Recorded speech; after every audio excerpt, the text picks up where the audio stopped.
आज हम लोग एक्सरसाइज 3.3 का देखेंगे। एक्सरसाइज 3.3 में प्रतिस्थापन विधि से समीकरणों को हल करना है।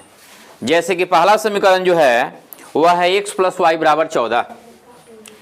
पहला है x + y = 14 और इसमें का दूसरा समीकरण जो है वह है x - y = 4।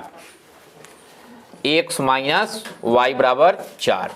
वैसे तो समीकरणों को हल करने की बहुत सी विधियां हैं, जिसमें लुप्तीकरण विधि, उसके बाद वज्रगुणन विधि, उसके बाद प्रतिस्थापन विधि, तो ये सारी विधियां हैं। लेकिन इस चैप्टर में हम लोग प्रतिस्थापन विधि से ही हल करेंगे। तो प्रतिस्थापन विधि से हल करने के लिए हम सबसे पहले क्या करते हैं कि पहला समीकरण यहां से लेंगे, तो x + y = 14। अब इसमें से किसी एक वेरिएबल का मान यहां से निकालेंगे, चाहे x हो चाहे y हो, किसी एक वेरिएबल का। तो जैसे कि अगर हम लोग यहां से x का ही यहां रख लेते हैं तो y को LHS से RHS में भेज देंगे, तो यह हो गया 14 - y। अब x का यह मान हम लोग क्या करेंगे, समीकरण 2 में रख देंगे यहां पे। जैसे कि हमारा समीकरण 1 है, यह समीकरण 2 है, तो यहां लिखेंगे कि x का मान समीकरण 2 में रखने पर, अब यहां पे x जो है x को हटा देंगे और यहां रखेंगे 14 - y, तो ये हो गया 14 - y और फिर -y = 4। तो यहां 14 -y और -y, तो ये हमारा -2y हो जाएगा, तो ये हो गया -2y। अब ये इस यहां हम लोग क्या करेंगे कि -2y का साइड चेंज करेंगे, तो ये +2y हो जाएगा, तो ये हो गया 2y = 14 - 4। इस 4 को हम RHS से LHS में लाएंगे तो प्लस ये माइनस में हो जाएगा, तो ये हो गया हमारा 2y = 10, तो y = 10/2, यानी कि 2 × 5 = 10। y का मान हमारा हो गया 5। अब हमें निकालना है यहाँ x का भी मान, तो यह y का मान यहाँ रख देंगे, तो फिर यहाँ लिखेंगे कि इसलिए x = 14 - y का मान कितना है, 5 है, तो ये हो गया हमारा 9। तो इस प्रकार x का मान हो गया 9 और y का मान हो गया 5 और यही हमारा आंसर होगा। अब हम लोग इस एक्सरसाइज का दूसरा प्रश्न देखेंगे। दूसरा जो प्रश्न है वह है s - t = 3 और इसमें का दूसरा समीकरण जो है s/3 + t/2 = 6। अब इस समीकरण को भी हमें प्रतिस्थापन विधि से ही हल करना है। तो अभी हम लोग सीखे हैं कि प्रतिस्थापन विधि से हल करने के लिए सबसे पहले पहला समीकरण हम लोग लेंगे, तो यहां लिखेंगे कि चूंकि s - t = 3, अब यहाँ s को LHS में रखेंगे, यानी सिर्फ एक वेरिएबल को LHS में रखेंगे और बाकी सबको RHS में भेज देंगे। तो यहाँ लिखेंगे कि इसलिए s = t + 3। अब s का जो ये मान है t + 3, इसको रखेंगे हम लोग समीकरण नंबर 2 में। यह हो गया हमारा समीकरण 1 और यह हो गया समीकरण 2। तो यहाँ लिखेंगे s का मान समीकरण 2 में रखने पर, अब यहाँ s का मान कितना है, t + 3 है, तो यहाँ लिखेंगे t + 3/3 + t/2 = 6। अब ये 3 और 2 का LCM निकालेंगे, तो LCM कितना होगा, 6 होगा, तो ये हमारा हो गया 6। अब 6 में 3 से, तो 3 दूना 6 यानी 2 से, तो 2 से यहाँ गुना करेंगे, ठीक, तो 2 × t + 3 और फिर 6 में 2 से, यानी कि 2 × 3 = 6, 3 बार, तो फिर 3 से t में गुना करेंगे, तो 3t = 6। अब यहाँ गुना कर देंगे, तो ये हमारा हो गया 2t + 2 में 3 से तो 6 प्लस 3t/6 = 6। अब यहाँ क्या करेंगे, हम सबसे पहले 2t और 3t दोनों को जोड़ देंगे, तो ये हमारा हो गया 5t + 6 और ये जो बट्टा में 6 है इसको यहाँ RHS में भेजेंगे, तो चूंकि यहाँ बट्टा में है तो इधर आएगा तो क्या होगा, गुना होगा, तो ये हो गया हमारा 6 × 6, तो ये हमारा हो गया 5t plus 6 is equal to 36। अब इस 6 को LHS से RHS में भेज देंगे। तो यहाँ चूंकि 6 प्लस में है तो प्लस में है, तो इसका साइड चेंज होगा तो क्या होगा, माइनस में होगा। तो यहाँ हम लोग लिखेंगे 5t is equal to 36 minus 6, यानी कि ये 30 हो जाएगा। तो ये 5t इज इक्वल टू 30, तो t इज इक्वल टू कितना होगा, 30/5, यानी 5 छक्का 30, 6 हो गया। अब t का मान हमारा निकल गया। जब t का मान हमारा निकल गया तो यह मान हम लोग कहाँ रखेंगे, यहाँ रखेंगे। तो लिखें कि इसलिए s is equal to t plus 3, यानी कि 6 प्लस 3, तो ये कितना हो गया, 9 हो गया। तो ये हमारा दोनों मान हो गया, s का मान हो गया 9 और t का मान हो गया 6, और इस तरीके से इसका ये आंसर आ गया।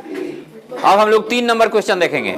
3 नंबर जो क्वेश्चन है वह है 3x minus Y is equal to 3, 3x minus Y is equal to 3, और दूसरा है समीकरण 9x minus 3y is equal to 9।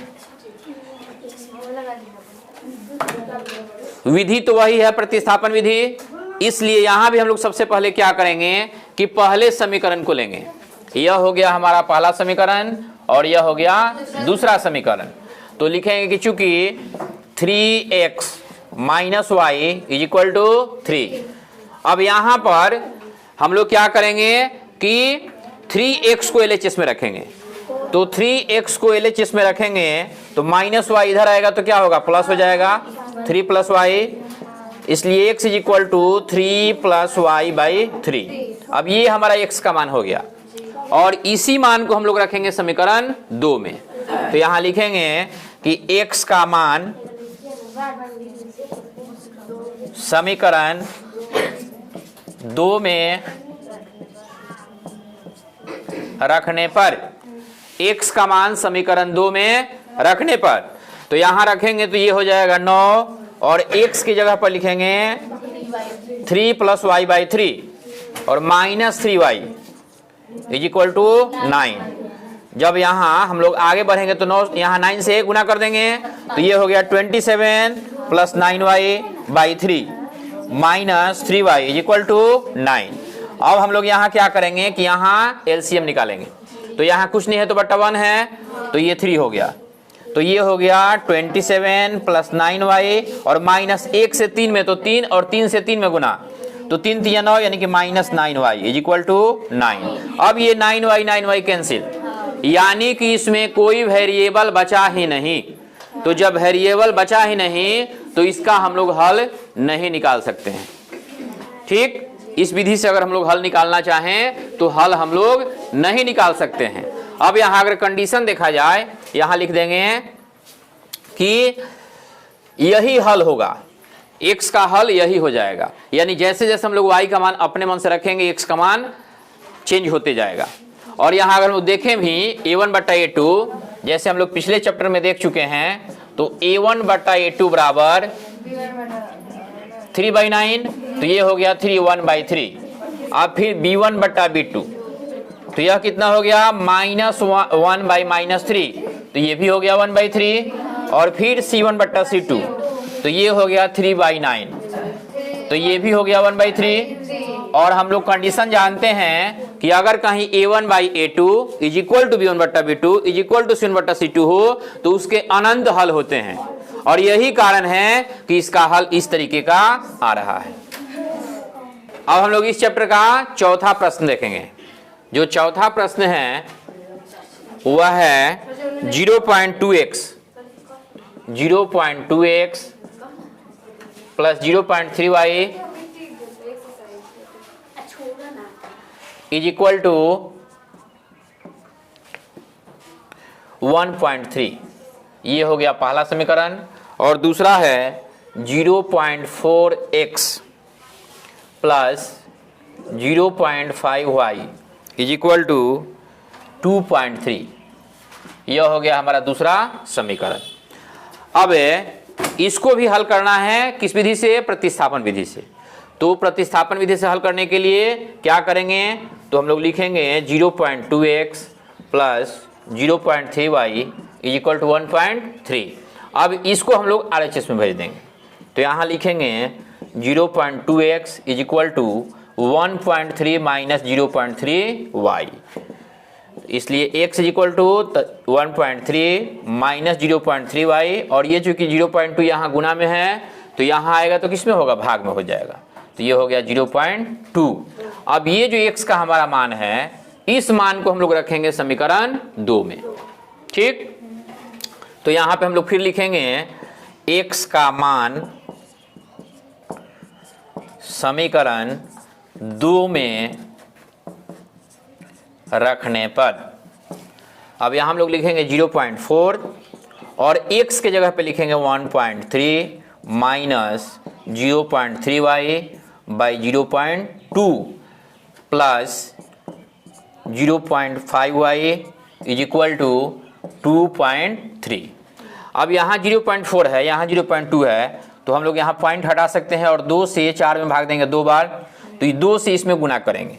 तो यहाँ हमारा हो जाएगा 2.6 minus 0.6y plus 0.5y is equal to 2.3।